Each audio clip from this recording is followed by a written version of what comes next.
Hello, everyone, and welcome to another episode of Game Jawns. It's your hosts, Mitch and Jack. Hello, everybody. Remember, you can support Lantern Light Studios and the Game Jawns podcast by going to patreon.com/LanternLightStudios. Thank you to all of our current patrons, and a special thank you to the Russell James Johns support group members. Without all of you, we couldn't be doing what we're doing now. Additionally, I wanted to thank Stedman Corporation for sending us one of their PS 101 pop filters. So now I can do cool things like Peter Piper picked a pack of pickled peppers and sound pretty dope doing it. So thank you. And if you guys want to sound as dope as I do, go to stedmanusa.com and pick yourself up one. I highly recommend them. You can follow us on Twitter at Game Jawns and Lantern Light Studios at Light2Adventure. If you need a little bit more Johns in your life, you can catch us. We can catch our live Johns show at gamejawns.podbean.com and just hit the follow button. That way you're up to date on all of our future live Johns episodes. Also, you can join our Discord server. We provide a link for you to join it so you can join our conversations, chit-chat with us, and maybe if you're a patron, vote on our next subjects. You can find all of those linked in the description for this episode. Without further ado, I have the honor of introducing our two guests today. They're both returning guests. We have Faith Shields. Hello, everyone. And Sean Collins. Hi. Thank you both for being here today. Oh, thanks for having us. Yeah, I'm excited to be here. We appreciate you taking the time out of your busy schedules to talk around the round so table. Busy. Yeah. I'm just so beyond thrilled to see you across from me at this table once again. Once again. As if I don't see you enough. All the time. That felt super sincere. Yeah. So, what are you guys here to talk about today? Well, I thought it'd be really fun to talk about world building in games today. No. And tell me and us and the listeners what that entails. Yeah, please tell us about building worlds in Minecraft.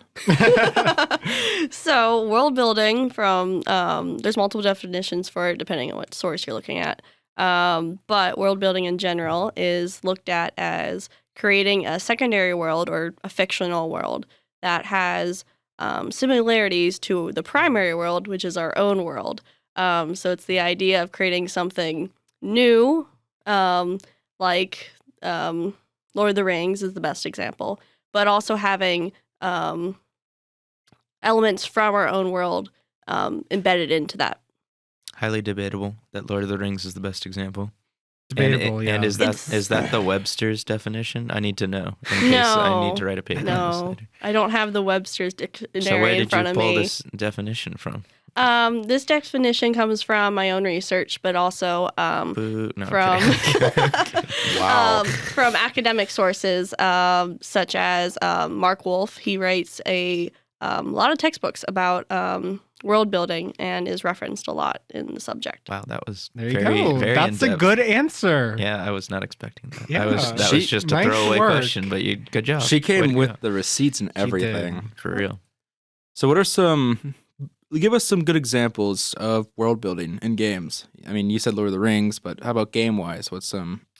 There are none. There's none. Oh, there's none? No. Zero. No good worlds. No. Don't look at the RPG genre at all. Why would you do that? I mean, that's There's wasting nothing- time at that nothing point. Yeah. there. Nothing to see. Too many hours to invest in there. No, Um, it's too deep of a rabbit hole to jump So- into. One of the best ones that I always go to is Fortnite. I'm kidding. I'm sorry.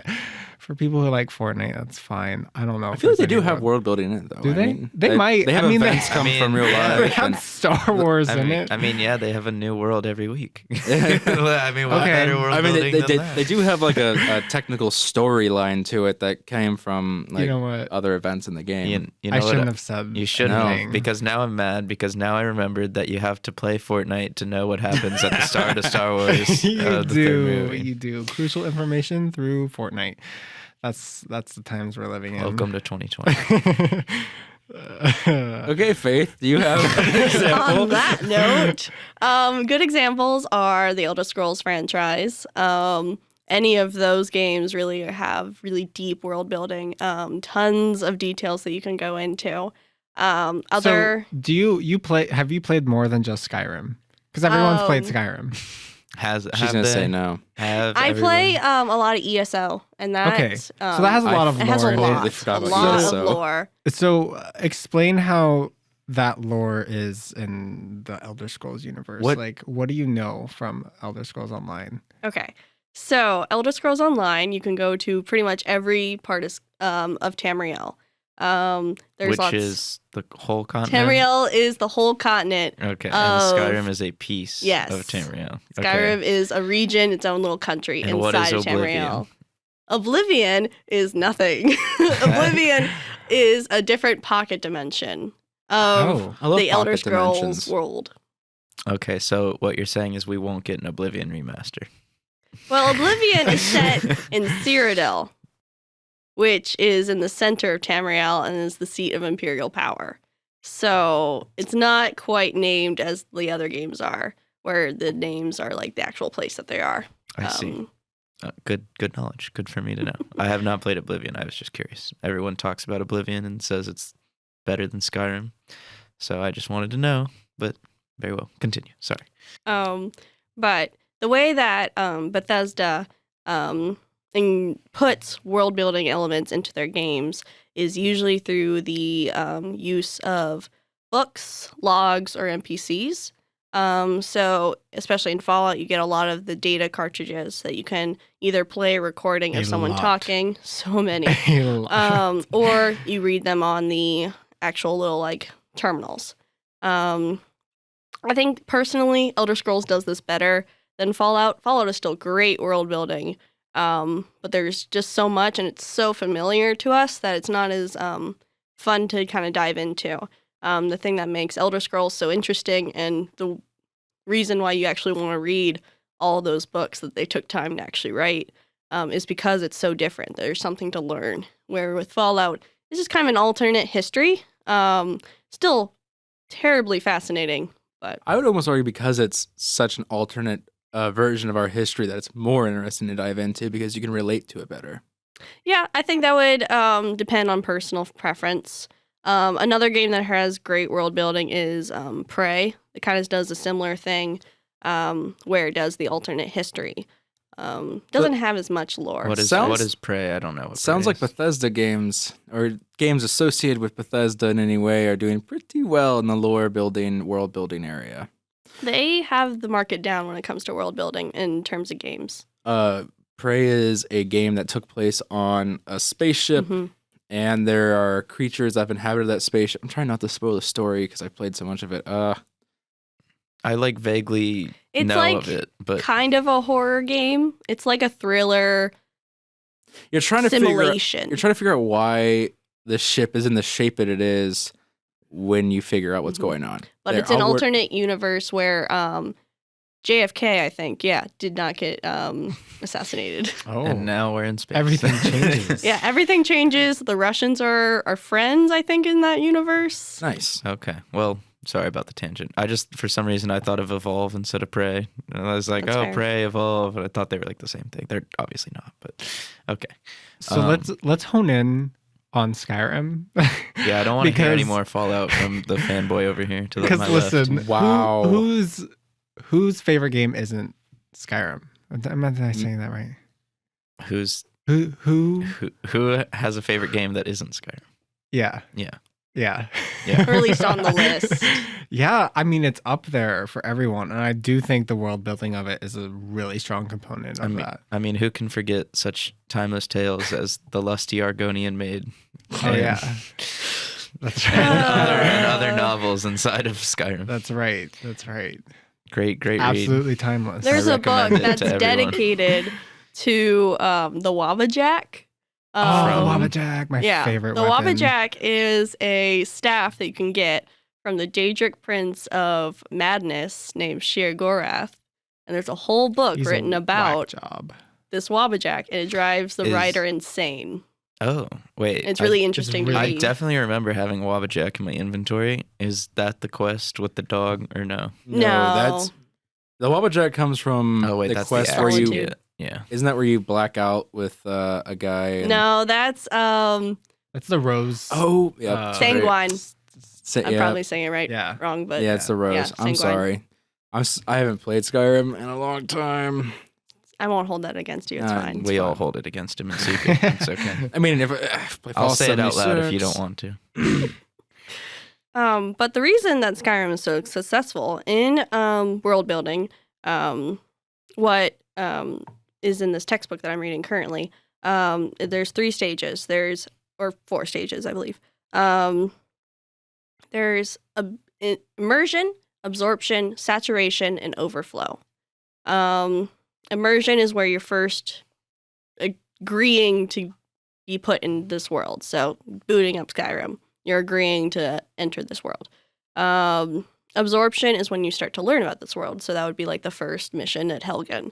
And then saturation is when you start learning all this knowledge, all this lore. You start learning about the Civil War. You start learning about Daedric Princes. You start learning about everything that is in the Elder Scrolls universe. And then overflow is like that magic point that you want to reach in your world building. And that's when you have so much information that no one can actually learn all of it. At some points, isn't that to a fault? In a way, or I've at least seen some videos that like explore Skyrim and explore Elder Scrolls lore, and sometimes there's just so much that there's conflict in what has occurred.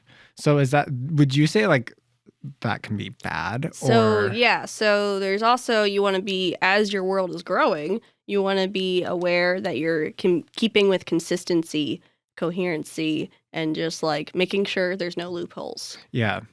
I mean, in some cases, that's what defines the world. Like, take Star Wars, which kind of like fights itself. Star Wars is actually used as an example of a lot of bad world building. Yeah,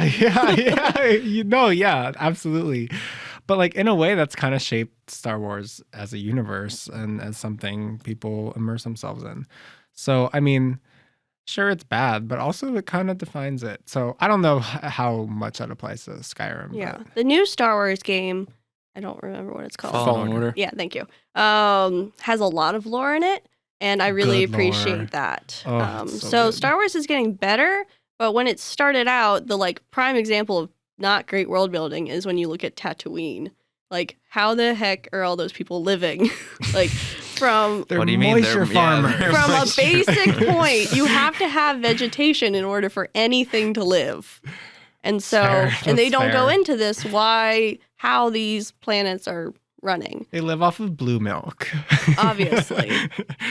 So. Uh, I Okay. don't think I've ever sat down and really asked why there wasn't strawberry fields on Tatooine, but I guess that's something I should look That's into the now. thing, though. It doesn't ultimately matter to the coherency of a story.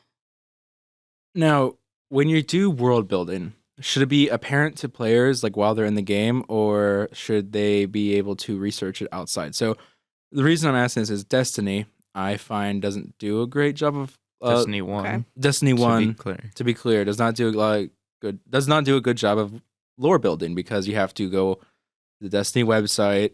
I think you have to log into your character who has unlocked certain like tidbit card things. Like, I forget the word they are. Tidbit card things. I don't know what the word is that they're called. I'm gonna say they're lore bits. You have to Yes. log on Okay. to their website to like look them up. Okay. It's like star cards, but with information about the races So that you're what's- brutally slaughtering in Destiny. Okay. As you do. That's I It's like I don't know, sort of like in Halo when you meet like jackals and grunts and like elites and brutes and stuff, but it's taken out of the game and put on a website instead. So Okay. like you meet like the Fallen or whatever, and you're like, wow, those seem like a cool race, and then they tell you nothing about the Fallen, and then you have to like go online Yeah. outside, which I hate personally. Yeah. I mean, I thought that was really lazy and stupid and boring, and it screamed that things were unfinished and we weren't prepared when It we launched probably this game. means that they made this enemy first and designed it and then thought about its place in the universe. Which can be a valid thing if it goes into the rest of the games. But from a game standpoint, you're going to want the audience to know that there are questions to be asked, and they won't ask any questions if you aren't introducing any information. Sure. Do you think, for me, when I played through Skyrim, I was not someone who like I read some of the joke books or whatever. I didn't really care overall either. about the books. I just didn't read read. them either. I would open every book to see if I got a skill out of it, and then Yeah. I'd close the book. Mhm. So, do you think that is actually a good way of building your world if your player base doesn't actually, only a minute portion actually Mhm. cares about it? So my experience with the world building of Skyrim is I also did that where I wouldn't read any of the books. I would open them and then be like, oh, I got a skill. Close that, put it away, or maybe keep it to be like, I have a book collection now. I'm gonna put it in my In little your home, personal, yeah, in your my house. little personal library. It wasn't until I had spent a long time in Skyrim that I actually went, maybe I should start reading these. This might be interesting. So it took doing the quests and the stories for me to start asking questions about the larger world. And then after the books, it started going, oh, I should look at the wiki and start diving into that lore. And there's even more questions and more things that you find that tie back to the game. So it's this constant process, which is why Overflow is so important. It's this constant process of trying to figure out all the information. It's almost a challenge, so it keeps bringing you back. I think you can Like- get a. Oh, I'm sorry, Jack. Like wading out into the ocean. Mhm. First, you dip your toes in. The next thing you know, you're drowning. Absolutely. That is exactly what it is. Wow. I would say I know in the Skyrim universe, I didn't look into the lore right away. I was like, oh, I'm just gonna stab this giant in the face and move on with my life. I highly doubt that because giants usually kill you very quickly. I'm just that good. I don't think you're good at anything, Ouch. especially Skyrim. Ouch. All right, that was double ouch. You play Fallout, you're used to guns. There's a difference. All right, cut his mic. I find that Skyrim does a good job of you can kind of learn some of the lore of the game without needing to read the books Mhm. like they do. Now, a lot of people be like, oh, let's do exposition. It's still necessary. I mean, you talk to the random people, you overhear their random conversations, and you get an idea of how the world works without having to read the Yeah. Lusty Argonian Maid or whatever other books The base they have. person is going to learn something about Skyrim. Yeah. If that's just what lives there and what you can fight, that's fine. If You're you're going like- to learn something. Right. And if you're like, oh, I want to deep dive into the Wabajack, you're like, I guess I'm going to find books on the Daedra. And then you're going to look up the wiki. And next thing you know, it's 4 a.m. on a Tuesday and you have to work in 3 hours. Yep. That was Yeah. me. After looking at the Wabajack, I realized that I did not have the Wabajack. I had a different staff under a name maybe similar, but not actually that.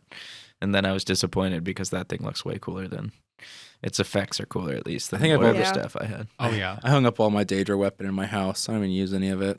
It's just there. The You're just Wabajack all is for just show. such a Yep. great weapon. You don't use it in combat, but it's just such a fun weapon. I used it to accidentally turn my in-game husband into a sweet roll. An accident.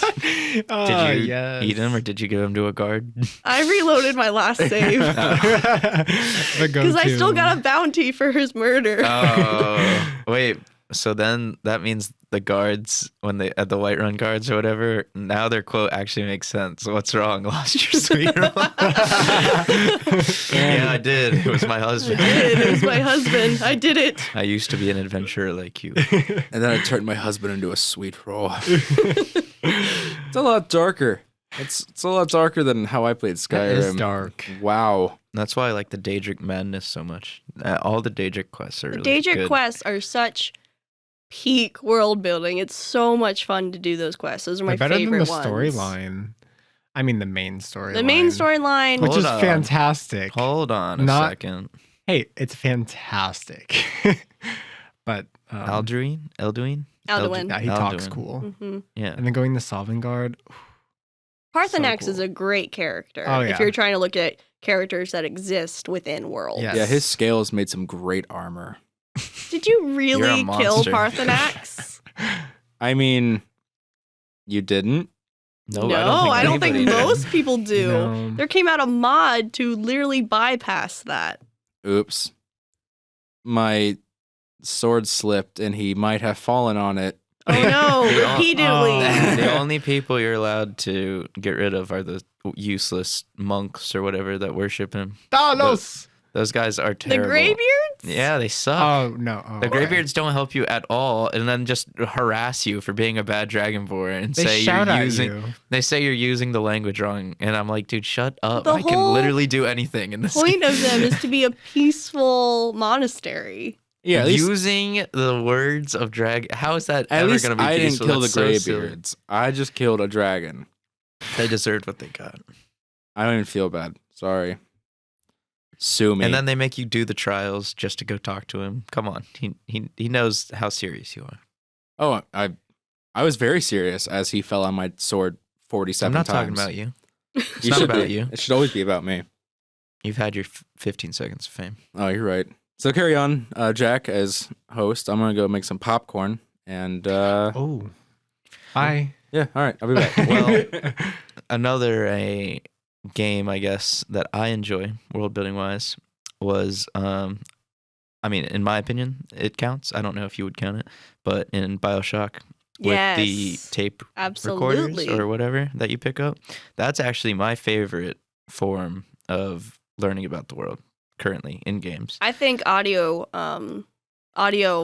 drives or whatever they're called in the game is a great way to introduce characters and world building and objectives in general, because you can keep doing things while you're listening to Right. them. Right. So it becomes very unintrusive, and you can keep doing what you're doing while still being immersed in what's going on. Yeah, and it's not overpowering at any Mhm. point either, because if like, for example, if you pick up one talking about the big sisters or whatever in BioShock 2 and you're getting assaulted by one, it's like, oh, I'm learning about one, but oh my god, I'm also under assault. Holy shit. Oh god. So Her like needle. yeah, I mean it's a little bit, I guess, I wouldn't say distracting for me. I find it more interesting Mhm. that as I'm engaged in combat or engaged in, well, it's usually combat or scares or whatever it Yeah. might be, that you're also learning a bit of knowledge in the background. Maybe like, I think sometimes in fights they'll talk about like weak points too. Mhm. So like you'll be like, oh, these guys are jacked up on stim or whatever, and you shoot them with stim and then they blow up or something. So You can also learn that via the camera in those games. Mhm. You can learn what their weaknesses are and stuff like that. I actually like the environmental storytelling a lot, Me too. right? So as you maneuver through BioShock, which for those of you don't know, takes place in Rapture, which is a underwater, supposed to be utopia, did not do utopia very well, and is now full of crackheads with guns. and, To put it and lightly. psychic abilities. Yeah, and genetically modified nightmares. It's pretty awesome. Yes. If you haven't played it yet. I think that's one of the best ways to convey a story, subtextually at least. Because if you are exploring your environment and you can just like pick some things out that are probably there for no other reason other than to tell you what has happened here before. You immediately get the idea of like what's going on without them like dropping it in exposition Right. onto your lap. Mhm. Like audio is great, but if the player can pick it up without actually having to be told what it is, If you just see it.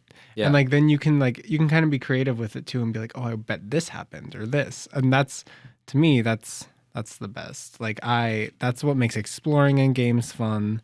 And well, I mean, I'm biased because I want to do environment art, but The great thing about BioShock is that it uses this sense of story and exploration as a reward.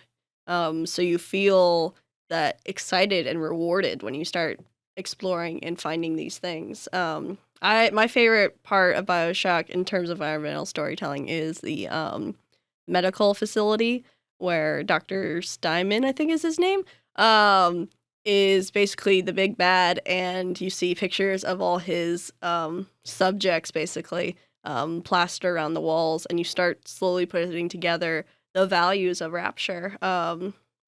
Dr. Steinman in the game is a plastic surgeon who goes mad because of the genetic drug Adam in Rapture, and he starts cutting up his subjects to be asymmetrical. well, his patients. They were Yeah. supposed to be patients at some Supposed to point. be patients at one point. Then he turned them into art quotation Yeah. marks. Originally, he was trying to find the perfect form, and you hear that in the audio and some of the horrifying bloodstains on the wall that's written out in words. And then he realizes that there's no really such thing as perfection, and so then he goes, as you said, asymmetrical, and it gets weird. So there you go. Don't do Adam. And I guess don't go to a surgeon who has Adam. Don't trust plastic surgeons. Don't trust plastic surgeon. Moral of the story. It should really don't trust any surgeon that's in a city underwater full of crackheads with guns. Yes. Well, they weren't always crackheads. They became crackheads. Well, once a crackhead, always a crackhead. I don't know. Especially in Rapture. All right, those guys, not good people. They're not great at all. I think even the big daddies were not great people because I think they came from the prisons originally. Mm-hmm. They were prisoners that the leader of Rapture gathered and then genetically modified to become indoctrinated with their scheduling and to protect the little sisters, which were also another genetic experiment. Those were made from little girls, where big daddies were made from criminals. Interesting. Saying this out there. loud, it's like, wow, BioShock, you're really dark. It's really dark, It's but very it kind of dark. has to be for the goal that I was trying to accomplish. Yeah, I mean, I'm sorry. Let me jump right in here because I just had a brilliant thought about both BioShock and Skyrim. Is great games with great world building and great storytelling. They have great intros. Very true. For me, I just connected the dots like just now, but I believe both the Skyrim and the BioShock intros are cinematic. Hey, in you're which awake. You can't. You're trying to cross the border. I saw this pillow. See, the Skyrim one is not as good as the BioShock one because the BioShock one actually gives you context as to why you're there. Skyrim is just like, you're trying to cross the border, right? It's like, why? Why would I be trying to cross the border? There's no reason behind it. Yeah, the difference between the two is BioShock is setting up a pre-existing character. Right. Even if Jack is like a blank slate, he's still a character that existed before. Well, I mean, I'm Jack, so yeah, technically, Technically. BioShock's actually the story of my real life. Wow. Actually, Do you have that tattoo and that's a little everything? this different. actually happened to me in 19 whatever the year was. Dark times. Yeah. I BioShock got has one out of the and, best intros, you know. so you're right about that. Yeah. And then It's you really have good. Skyrim, on the other hand, which is trying to leave it open for role playing. So they don't know what kind of character you are before you start. So they're trying to keep it open so you can fill in the blanks. Which is kind of funny because it actually works better if you pick like a foreign race, like an Argonian or a Khajiit, It does. especially because it makes way more yeah, sense if as you to pick why a you would Nord, be like, you're like, why was I crossing the border? I don't know. maybe you're a horse thief. You're trying to escape the Civil War, obviously. Obviously. Yeah, all Nords get drafted. That's It's. I also feel bad for that guard who has to watch you transform through all 8 species at once, or all 8 races at once. Like the nightmares that man is having right now is just horrifying. Like, oh, this guy changed genders and races and height and faces. It's all over the place. Just as you're standing there. Right? Could you imagine? Yeah, I can't. I'm out. Nope.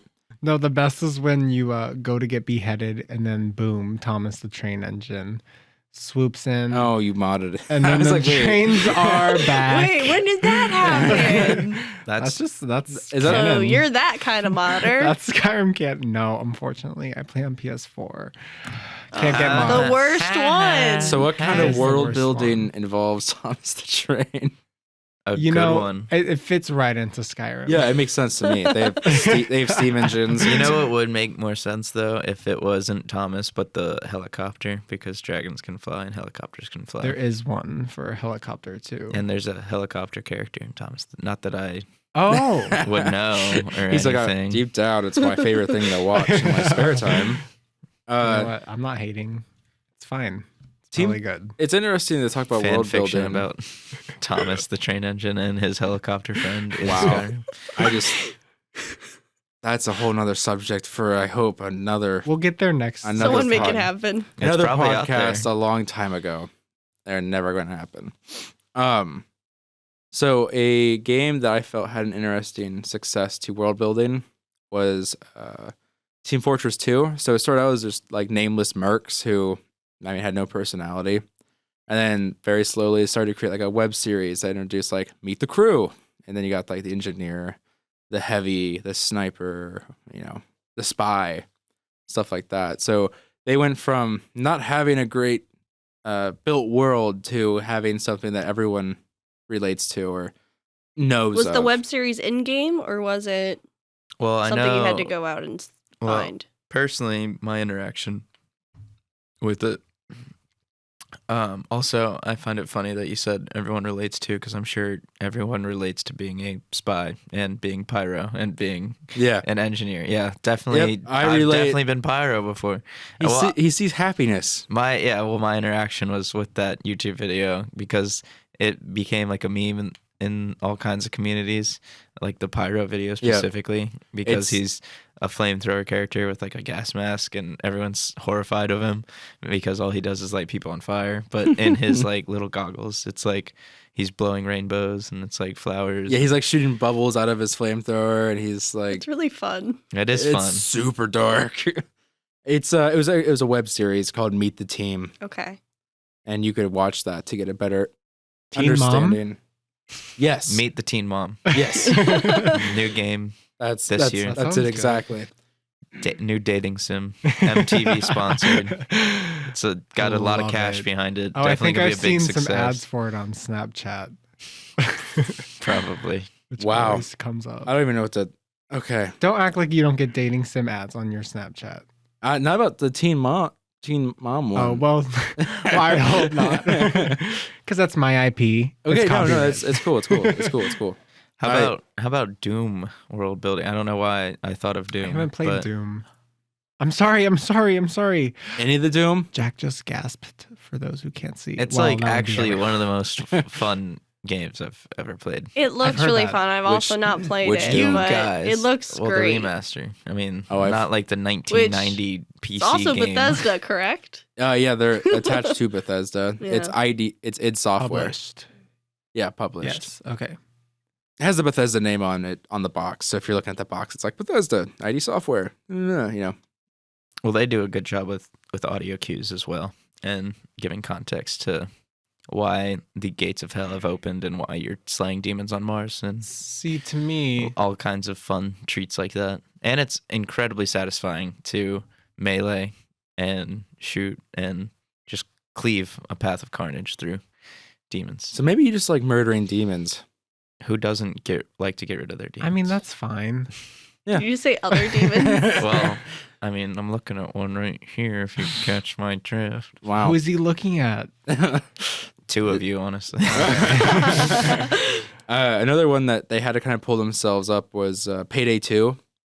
They kind of Oh. No more shooters. Bad world build. No shooters.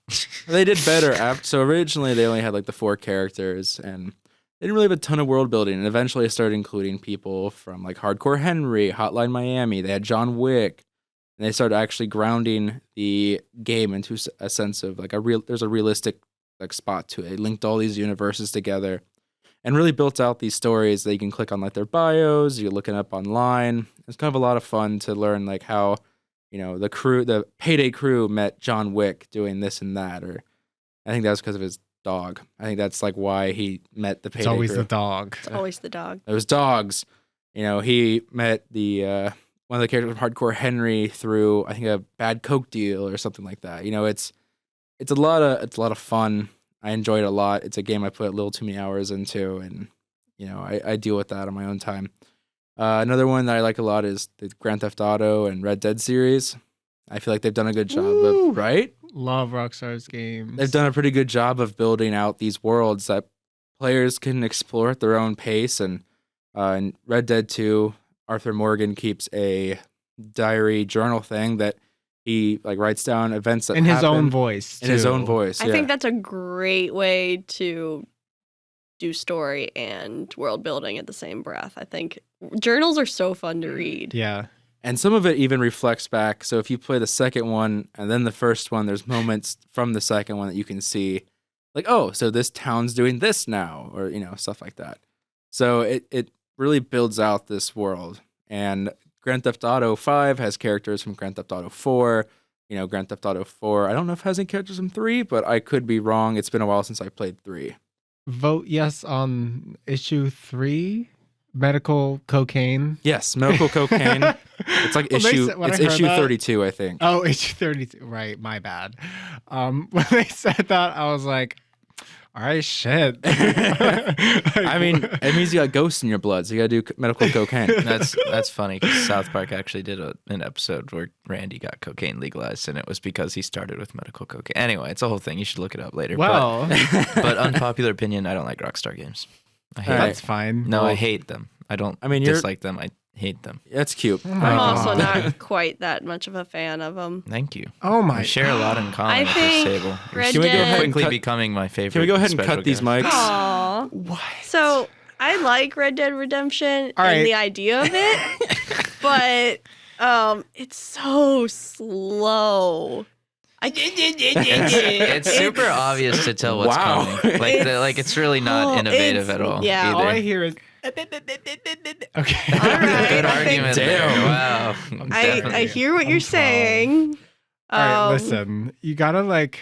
It's okay. a beautiful No, you know what? game. It's okay. I think It's it's okay. beautiful, but It is. and I know the It's story perfect. is powerful. It's just it lends itself more to being almost a movie rather than a game because of how much talking and cutscenes there are. It doesn't have to be your thing.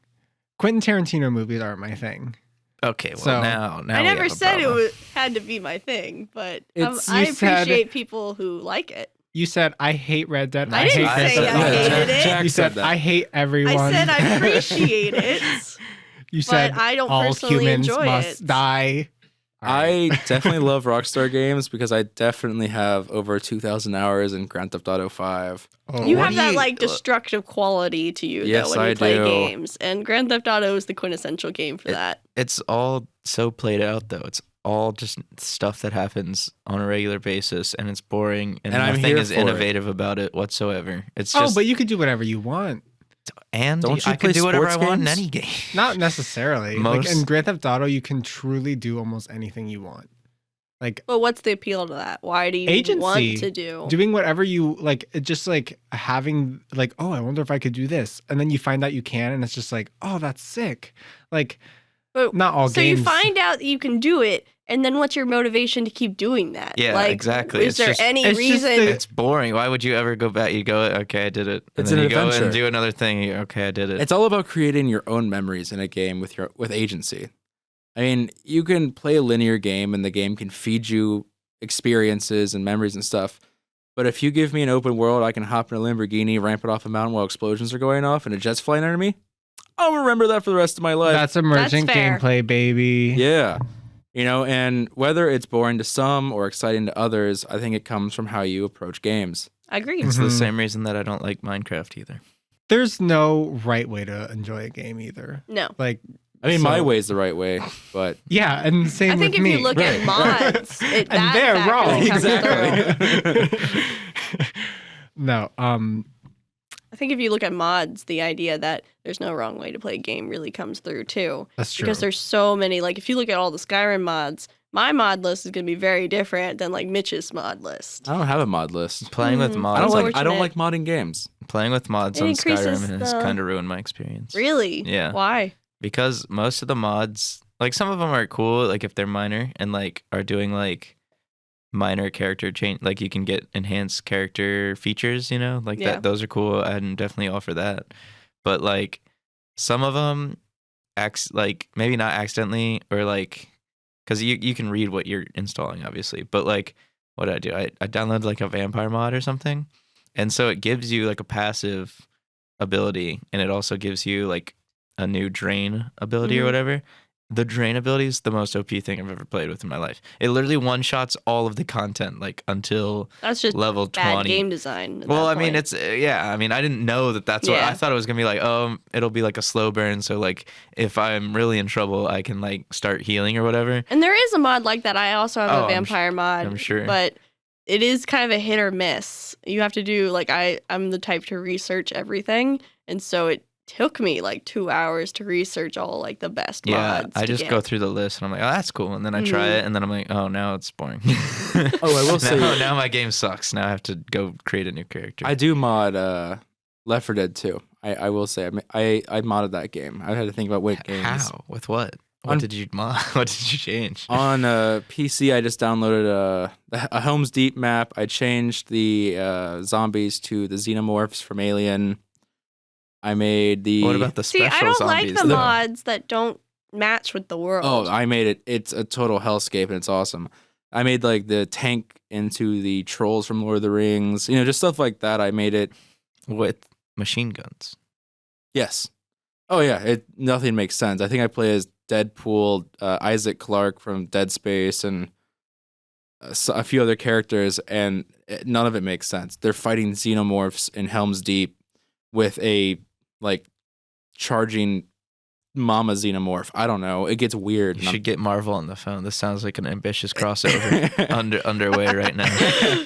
I'm all about It this. can be part of that Deadpool series where he goes to all the different universes and Do you kills think everybody. the fact that Marvel, you're call willing me. to change all of it is a bad influence on world building? Is that No. like a bad tell? I think it's actually more of I appreciate the stuff they've done. I have put way too many hours in Left 4 Dead 2. Yeah, I great put, game. I for put sure. so much time in that game where I was like, oh, I want a reason to keep playing more. So I was like, oh, I'll add my own experiences to it. I don't think it takes away from their world building.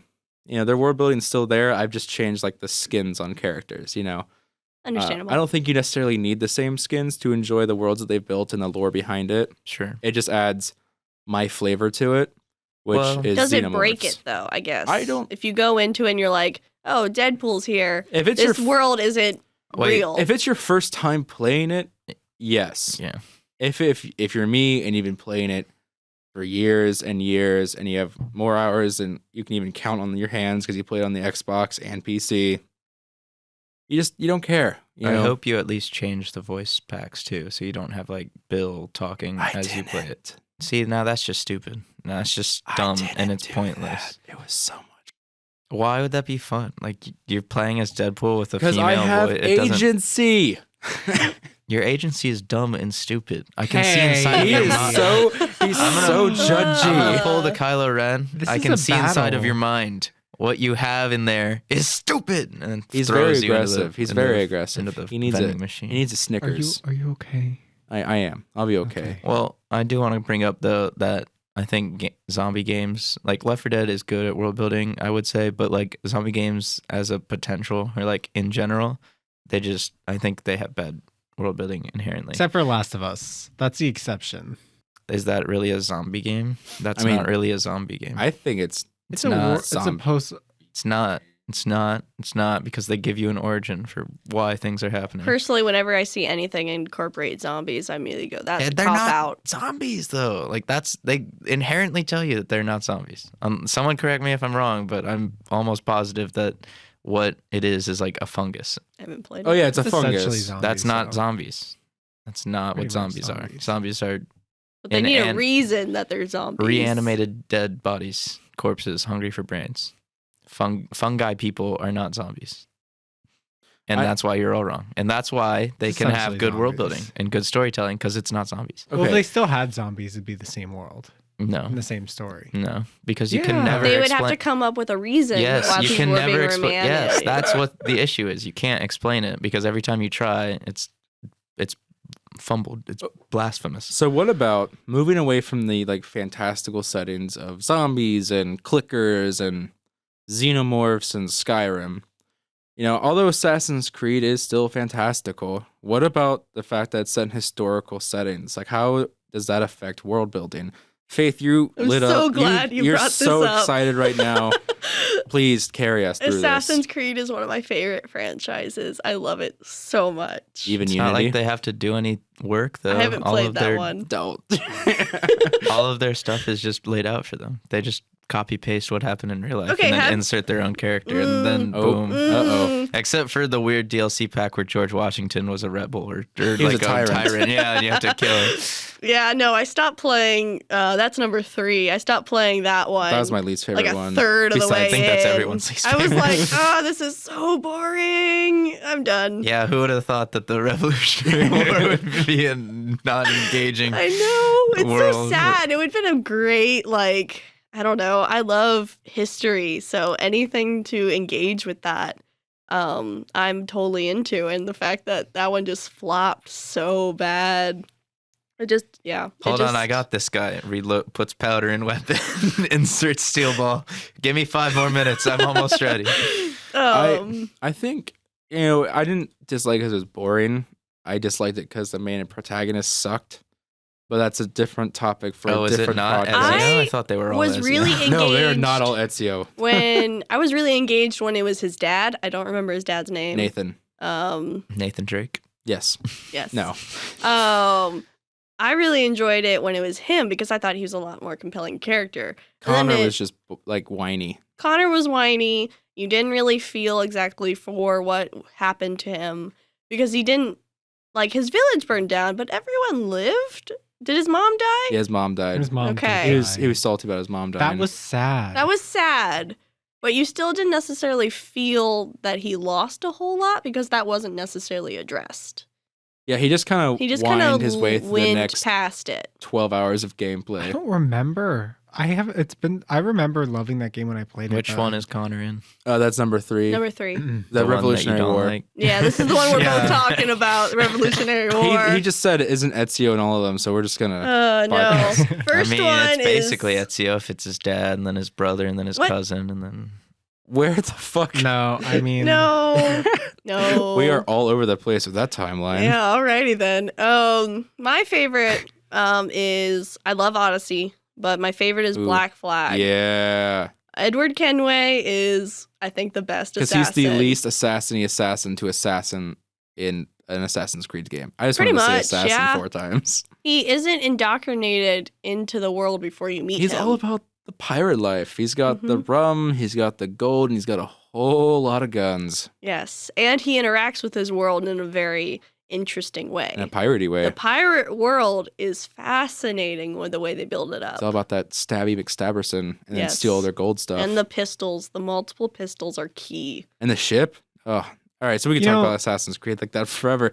But how about the world building Yes. for Assassin's Creed? More specifically, like Mhm. how is the world building a part of the game when it's based on historical events? Yeah.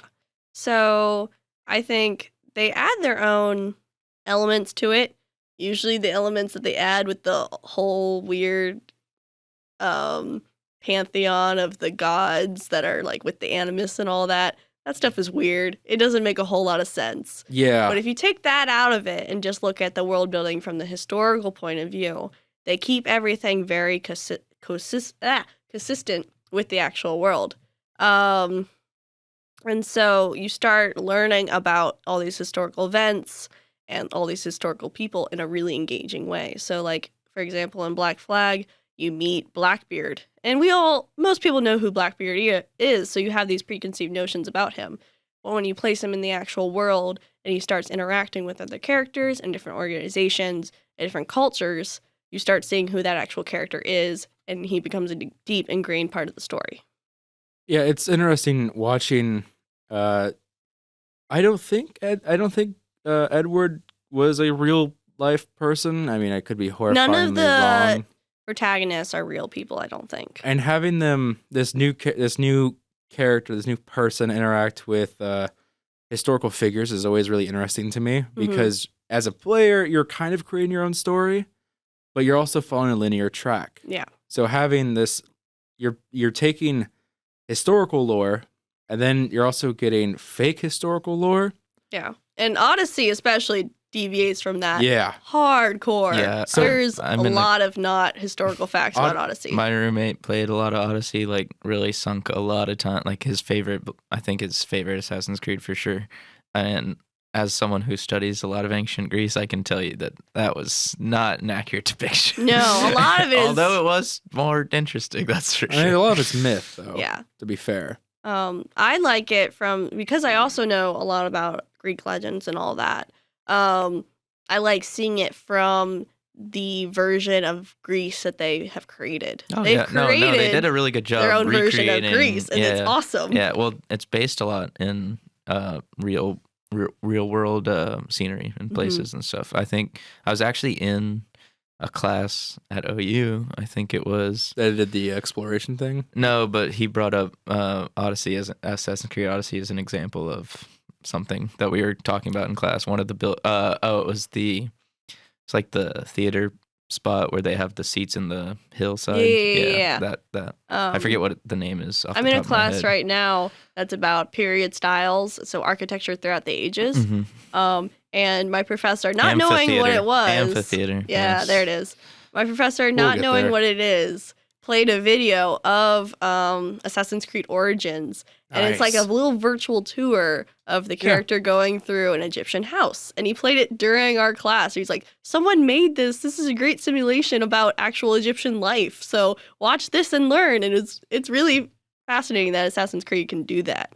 Yeah, so really quick, Assassin's Creed Black Flag took place as pirates. You were during that in the whole Caribbean, yes. in that whole time where you're just pirating it up. I forget the actual dates for that. Origins was in ancient Egypt. Odyssey was in Greece. Ancient Greece, yes. Ancient Greece. And then Unity was in France. 3 was in the Americas, the colonial Americas. Am I missing any? I'm missing a couple. Ezio's in Italy. Yep. And then Altair is also in Italy. as No, well. Altair is in Middle East. I was wrong. I'm trying my best. There's a lot to remember. There is. So I'm sorry. no, can finish your point. I was just saying that like all these games have a lot of history like beaten into what they are. And sometimes they kind of have to fake like what they're doing. Yeah, in order to have a story, they have to fake some Yeah. things. Altair was during the Crusades in Yes. the Middle East. Just want to correct that. In Assassin's Creed Unity, they had to rebuild the Bastille, and since it wasn't technically during that time frame of when the game was going on, they kind of faked a lot of things, but it helped include and build up their story of the game. Yeah. So it's interesting when given these historical events and these historical timelines and already built-in lore, they're able to have a little bit of freedom with it to give players a new experience they might not have seen before. And whether that's delivered through Animus tidbits, you can press the back button on Xbox and access the Animus and see like, oh, the lore of this historical character. I never read that stuff. It's too much. I do. I'm that guy. engaged in what the story is telling me. Yeah. But they add those little bits, and you can Mhm. hear it from like some of the random pedestrians who are like, oh, this person did this, or have you heard about this town and it's got a tiger problem or a Yeah. lion problem? I like turning on subtitles too because a lot of people speak in the native language. So I like turning on the subtitles so I know what the natives are like actually Yeah. saying. It's- Which is really fun. I find that they did a really good job, regardless of what time zone, whatever Time period. timeline they have entered for this game. They do a relatively good job of both presenting it and adding to it in their own way, so it doesn't feel like you're just doing what you learn in your history class over and over and over again. So to me, the cool thing about these Assassin's Creed games is that they're all usually centered around different cultures. So, but not everyone, but like Assassin's Creed fans are playing them all and experiencing all those cultures. So in a way, world building also shares cultural experiences through games, which is something that's really cool. And I think almost unique to games. I mean, like you can get culture in movies, but like when you're actually interacting with a character in When a you're culture, immersed in that culture. yeah. You have to think about what actions they're making because of the time period Yes. you're in. So in that way, world building in games is really powerful. Like, not to be like overly optimistic here, but like games can save the world. You can here we unite go. the world. That's a bold statement. Well, the No, that's great not thing about bold. That's world just like- building is that world building itself, the story can have its own values and themes, but the world building itself can have its own values and themes. Mhm. So you can explore things that aren't as tangible in like a story. Like you can explore power structures if you're making one up yourself. So like George Orwell comes up with his whole own like power structure and economic systems to explore why communism is terrible. And it's really interesting that world building can do that without a story. Yeah. I find that world building is quintessential for a good game. Ooh, big vocabulary. Look at that. Hey, what big can I- vocabulary what can from I the say? big boomer. The boomer is back. And by the way, in case any of you missed the live John's episode, it's been a few weeks now. I took a test for gaming to figure out my gaming age, and it said I was 50, over 50. And I was like, yeah. Wait, what? Yeah, I took it. So I want this test. I'll make sure I to want to play find this it, as well. and I'll share it with you guys, and I'll post it online. Well, too. I was Probably there, and I 12. don't remember you taking this. Well, I didn't take it during it. I had taken it prior, and I Oh. mentioned it. Oh. But I took the Must test. have been zoning out because Yeah, I do that when you speak. I a lot. can't help it. I have that sweet, like monotone voice that just puts people Yeah, to sleep. all the listeners just fall asleep when you come on. And it's but I took the test. And it's like, yeah, you're over 50, and I was like, nice. That makes sense. I'm a boomer. And then a reoccurring guest we have, Andy. He was aged at 11, which is That He would actually be. makes a lot of sense. which is hilarious. But I just wanted to add that real quick since the boomer joke came up. yes. I wanted to chime in on you okay there. I wanted to chime in on subtitles actually because I think certain games, especially if they're already good at world building, will have background characters make their dialogue have meaning and Mhm. actually reward you for either having subtitles on or listening closely. Absolutely. Rather than just like sprinting through or Uh, whatever. One example for me is Titanfall 2, the campaign, which is actually really good. It's very good. Respawn Super underrated. Respawn did a great job taking the criticism from the first game and building upon it in the second one. But there's a mission where you're inside of basically one of the enemies like layers or whatever, and you've got your militia grunts hanging around and you're trying to sneak past them and go somewhere, and you can, if you have the subtitles on or just if you listen closely, you can hear them discuss about the person who runs the place or like what is going on in there, and it's really interesting and it gives you more of a perspective or more of a reason to be concerned, like, oh shit, I should probably find the fastest path out of here possible as soon as I can, because it gives you that emphasis in the game. I do appreciate a good subtitle. I find myself playing with them more and more now. I play with them a lot. As long as they don't get in the way on the Yes. screen. Yeah. So as long as they do contribute a ton to world building, especially if you might have heard a piece of dialogue, but you can see it. I find sometimes that, at least it happened in Skyrim once to me, I saw a bandit had said something before I actually knew there was a bandit there. So it spoiled the ambush. Never should have come here. Yeah, I was like, Never should have come it here. popped up at the bottom of my screen. I said, huh, You'll regret this. guess there's I mean, how much can Skyrim really ambush you? right. Well, it's just one of those things. It where shows up on your screen as a red dot. Except when you accidentally walk past a giant bonfire and you just are not paying any attention, and then you hear the swing and your character just flies like a ragdoll, and you go, "Well, yeah, okay." You gotta ride it out. You'll land. You'll be fine.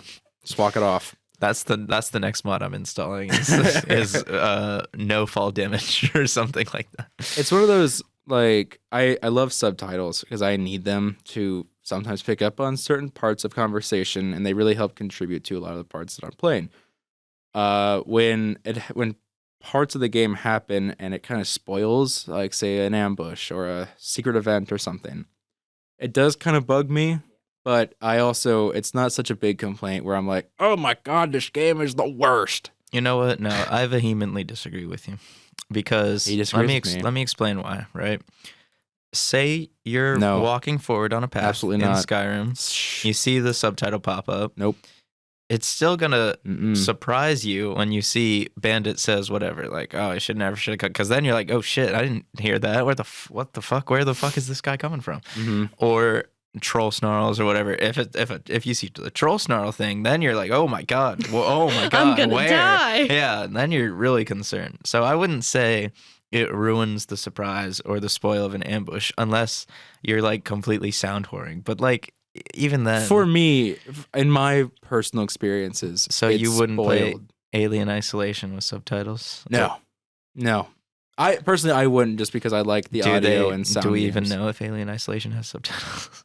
I I actually assume don't. it would. For the hard of hearing. Yeah, Yeah. I would assume it does, but I don't think that's something that in games you can exactly fix. No, I know, and that's why I said it's not like a huge thing for me. Like, oh, I'm anti subtitles. I think subtitles are wonderful.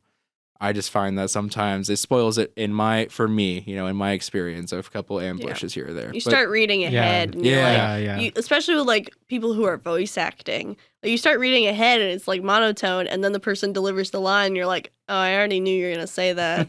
All the dramatic irony is gone. Yeah, but when it comes all together, subtitles are essential for a lot of people, and they really help boost an experience, especially when there's world building involved and it's part of the dialogue. You know what? I still disagree. How can you read ahead? It's not like subtitles are like telling you like 5 miles in advance. It's gonna be in the same like 5 to 10 second. If there's range. a blurb of text, I'm gonna read ahead. So they might have certain voice inflections or something that like add to how they're talking. If I read it ahead, to me, it's gonna sound like my voice in my head, and it's just be like, "Oh, you found me." That's how I hear it, and not "I found you." No, it's "Oh, I found you." Like wow, the voice inside your head is very sad. And voice acting in itself is world building because each character, right? Skyrim is not great at this, should have their own voice and inflections. What do you mean? The Whiterun Guard sounds the same as the all the Argonians are the same dialogue? What? All the guards are from the same family. It's just one really big family. You know what? That's racist. All Khajiit, all Agronians sound the same. How dare you? How dare you? How rude. They have a very fine history. Maybe it's just their biology. Oh, I am aware. I researched it. A rich culture full of lust and maids. Okay, so fun fact about Argonians. They're the only country to fight back against Oblivion. When the Oblivion crisis was hitting, Argonians were the only ones to repel the Oblivion gates. How do you feel now? Well, I played Argonian the first time I played Skyrim, so I feel pretty good about myself. I'm a protector of the realm. Yeah, this is the weirdest argument I think I've ever had to be a part of.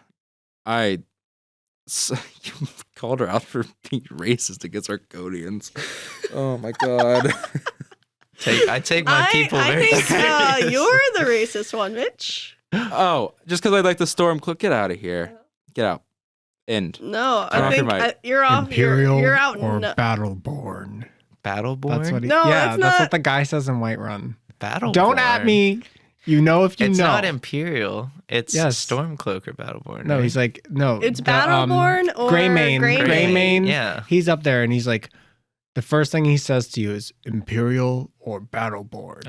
He's the Battleborn. Yeah. It's Battleborn or Greymane. Yeah, I'm with Faith on this. You come into You know what? Whatever. I'm starting a new character in a while. Enough you know what? I'm finding this out. that I know this line. Well, I'm gonna go back and figure this out. Just go back and replay the game. You'll find I'm right. I do that often. Every time I get on here, I start thinking about the games that I want to revisit. Like I just looked up, is BioShock 2 backwards compatible? It is, so I'm going to play that at some point. And now my list catalog is like so backed up because I'll get home and then I'll be like, I could just play Apex. And then I'm gonna play Apex with my friends. I was gonna say really quick. This is awkward. Go, Sean. Sean's the guest. He gets to go. Well, that felt. I had a final point on world building. Yes, please. Yes, please. So, in my, no, I lied. No, we're talking. Oh, okay. It's just I'm me sorry. now. No, please continue. I'm sorry. In my experience, I think a game score or it's music. I don't know if you'd call it a score if that's reserved for movies. No, that's a score. Okay. I think that is what is probably the most powerful aspect to world building you can do in games.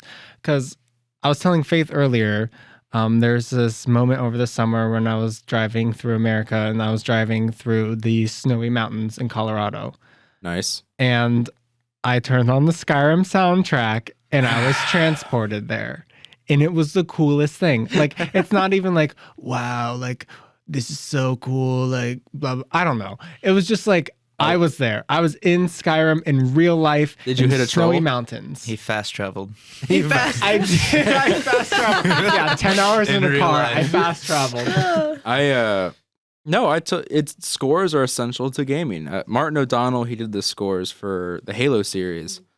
You mean Gregorian chant? The most noticeable soundtrack is the Halo theme. I love Halo. I keep the entire series, play like all I was their songs on my phone.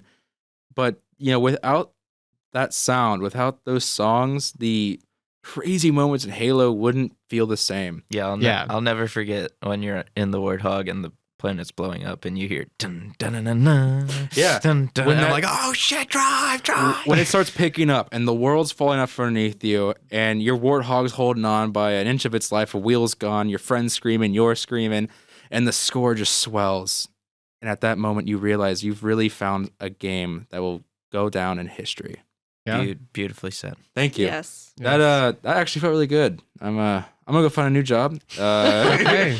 Well, you can't talk bye. about game scores unless you talk about Undertale, in my opinion. Save it for another one. Yeah, all right. We'll come back to scores. Fair. We'll come back to scores in another one because Can I apparently, be on that one? yeah, sure. Okay. When world building has taken over an entire, we had so many other subjects we were lined up, and we're at world building. Whatever, fuck it, I don't care.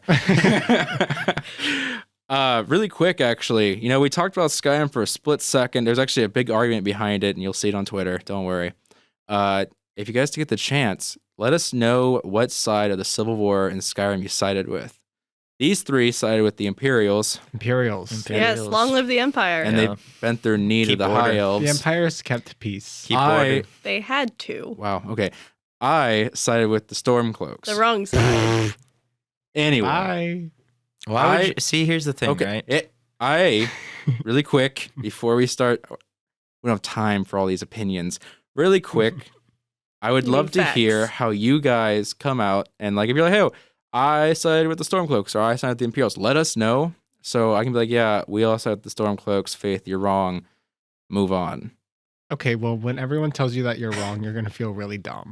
I will admit I was wrong when they tell me I'm wrong. Like when everyone's like, oh, we all side with the Imperials, you're the only Stormcloak in the room. I'm like, I guess I was wrong. But until then, I won't. So please find us on Twitter. You can either at the Game Jawns podcast or at me or at Faith or at Jack or at Sean or anyone and tell us your thoughts on it. Yeah, the Civil War storyline wasn't great. I'll admit that. Wasn't The great. debate is wonderful, though. The debate's a lot of fun. It's a good Oh, way to yeah. it's a good way Which to is split the office up at work. Wonderful world building. The fact that we're still debating it and Skyrim is 10 years old. Ugh. But Wow. again, please reach out to us. I'd love to hear your guys' thoughts on it. So now that we've kind of come to the end of the show, yeah, I'm not letting any of you guys get opinions on Imperials. Now that we're at the end of the show, we always do a John of the Week. And you guys know what those are. I'm not going to explain them. You guys are veterans at this point. Sean, do you want to start us off? I don't. All right, I actually wasn't expecting you to say I know. I'm taken aback right now. I know. That's what I was going for. Yeah. Okay. I'll start, I guess. Wow. So recently, well, I've been playing a few things recently, but I started Death Stranding, and if we're talking about Oh boy. if we're talking That's a whole nother episode right there. if we're talking about world building, I mean, wow, there's just so much there, and I was really not expecting it to be so unique. So yeah, I've been playing and enjoying that very slowly. Walking simulator. And that's totally fine. I'm ready to just chill with a game, sit back with it. But that is my John of the Week. Okay. Very cool. Faith. My John of the Week I'm just kidding, Imperial. Jack, how you doing? All right. Nah, please. What is your Wrong. So, John of the Week? on the topic of Skyrim, my John of the Week is actually a mod for Skyrim. Ooh. It's my favorite mod. It's called Inigo. And is a follower mod. So he is a follower who has over 3,000 lines of dialogue. Oh my god. Sheesh. It's insane. He reacts to almost everything in the world. He has his own backstory, own opinions, and his own agency. So the wonderful thing about him is that you find him having no past with him at all. And you start become friends with him through your adventures. And he's such a well fleshed out character that I can't play Skyrim without him anymore. So you should definitely check it out. That's cool. That's very cool. Well, boy. Yeah. Let me start first Okay. with if you Is it a story? no. If you do decide to tweet at tweet at us with your Imperial versus Nord thing. If you choose Imperial, use hashtag Imperial Armory. And then hashtag Game Jawns after so we can see it. Yes. And I want to explain my reasoning. Okay. When you're getting attacked and you have to make your choice, right? If you side with the Imperials at the start of the game, I don't know if a lot of people know this, they probably do. You get better armor and a better weapon at the start of the game automatically. It's very minuscule, but right away you get better armor percentage and better damage already. So just saying, that's the reason I chose them at least. Just do hashtag Stormcloak rules because I don't have anything like So boring. so catchy. So boring. You could do hashtag Stormcloak racist. Wow. Don't do that They one. are. Please don't do that one. Do hashtag Skyrim Civil War, hashtag Stormcloak rules, and then hashtag Game Jawns so we can see it and we can also debate. All these hashtags. I'm so trendy on Twitter as a boomer. I don't know what I'm doing. I know what my John of the Week is. Thanks for buying me some time. Yeah, I got you. My John of the Week is the League of Legends Championship Series. Nice. LCS, it's the pro scene for League of Legends. Saturday, Sunday, Monday. Very entertaining games. I'm a TSM fan myself. Nice. So if you're out there, go support the boys. Our social media analyst, Jay, is also a big fan of League of We've Legends. talked. I have no doubt. I remember you guys talking about League of Legends at lunch that one time, and I ended up eating my lunch in 2 minutes, so I could not listen to it anymore. My John of the Week is actually an artist. For music, his name is Joey Cool. He's a rapper. He released an EP called Coolie High Volume 1. I really enjoy his rap style, his beats. He's a really cool guy. I met him a couple years ago at a concert, and he was really nice and really humble with me. And if you guys like kind of a chill beat, kind of, chill rapper, he's fun. Check him out. I enjoy him a lot. But yeah, those are our Johns of the Week. If you guys have any, hashtag it at us or whatever millennials do these days, or Zoomers or whatever it is you guys do. I lost my train of thought. I was going through that. We're closing We it all up. lost our Closing up train the of show. thought Yeah, after that. listening to you has just all made us brain dead. So now we do our plugs, our whatever, our social media ats. Oh. Sean, you want to hit us up with yours, or are you just like, I don't want anyone to at me ever? I'm a hermit on the internet. There's only one right answer. It's not very hard. Come on. Speed it up here. I am active on Twitter at Sean_COLL. That is half of my last name. Sean Call. Thanks for Sean the- is spelled SEAN too, the lucky way. Okay. So I've been told. Yeah. Okay.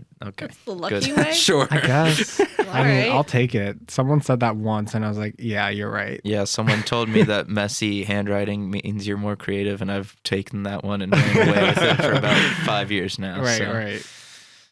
All right. You can find me on Twitter and Instagram at Creator Faith. Wow. Nice. I like it. I mean, it's not as cool as anything about Stormcloaks, but it's whatever. Your favorite co-host, I'm on Twitter at Jack Forschner. That's all. That's all. And you can find me at mcook2016. Reminder, if you want to follow the podcast itself, we're at Game Jawns, or if you want to follow the studio, it's at Light to Adventure. Really quick, another special thanks to Stedman Corporation for sending us this pop filter. I'm not going to do the thing again. I'm running out of oxygen, and my mouth's dry, and I just can't do it. Peter Piper picked a pack of pickled peppers. Did it anyway. Ha! You can be cool like me. All right. And remember, you can follow us on Patreon, Podbean, Discord. All the links will be in the You show's didn't say description. Patreon. All right, Steve hates us now. Special thanks to our producer, Anthony Zoccola. Without him, we wouldn't really have a studio, or I don't even know how he deals with us, actually. Every day. I mean, not every day. Every week he puts up. Just about every day, yeah. Yeah. Every week he gives us coffee and tells us we're going to be okay, and we needed that. A big one to our audio engineer, Stephen Angello. Without his hard work and attention to detail, I wouldn't nearly sound as good as I do, and these guys wouldn't sound almost as good as me. And trust me, he puts a lot of work into making you sound as good as you do. And last but not least, thank you, every one of you viewers, listeners. They're the same thing.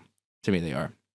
Without you guys, we would have no one to talk to or no one to interact with day in and day out, and we enjoy doing this. So thank you for taking time out of your day to listen to us, and thank you to our guests for sticking around. Well, thank you. Thanks for letting me be here. All right, guys, that's it, and peace out and thanks. Peace. Adios.